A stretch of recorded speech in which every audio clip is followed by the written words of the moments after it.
राधे राधे, प्रणाम। मैं पूनम अपने YouTube चैनल पे आप सभी का स्वागत करती हूँ। आप सब कैसे हैं? कमेंट बॉक्स में ज़रूर बताइएगा। आशा करती हूँ आप सभी लोग स्वस्थ होंगे, मस्त होंगे।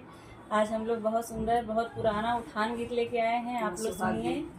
आप लोगों को कैसा लगा कमेंट बॉक्स में ज़रूर बताइएगा। ये गाना दोनों चैनल पे पड़ेगा। आप लोग बराबर प्यार आशीर्वाद अपना ज़रूर बनाए रखिएगा।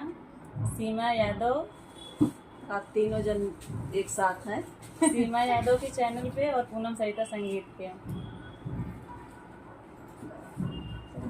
नदिया के तीरे तीरे लागल बजरिया, अरे लागल बजरिया, अरे चुनरी बिछाई गोटेदार रे ललनवा, अरे चुनरी बिछाई गोटेदार रे ललनवा, अरे चुनरी खरीद जाए ससुरु कावन रामा, ससुरु कावन रामा, बहुवरिया रजली है खाड़े रे ललनवा, अरे बहुवरिया रजली है खाड़े रे ललनवा, अरे झझरई चुनरिया जिनके आया मोरे ससुरु, ली आया मोरे ससुरु,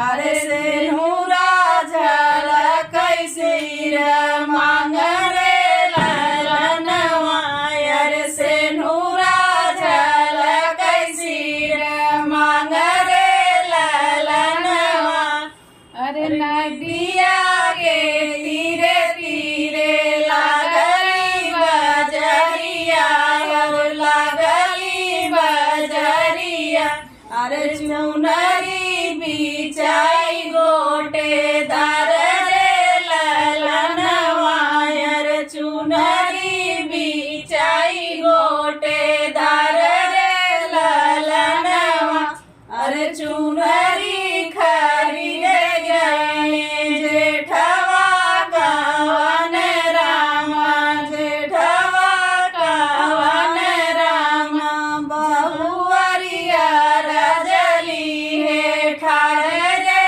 ललनवा, अरे बहुवरिया रजली है खाड़े रे ललनवा, अरे झझरई चुनरिया जिली आया मोरे जेठवा, ली आया मोरे जेठवा, अरे सेनु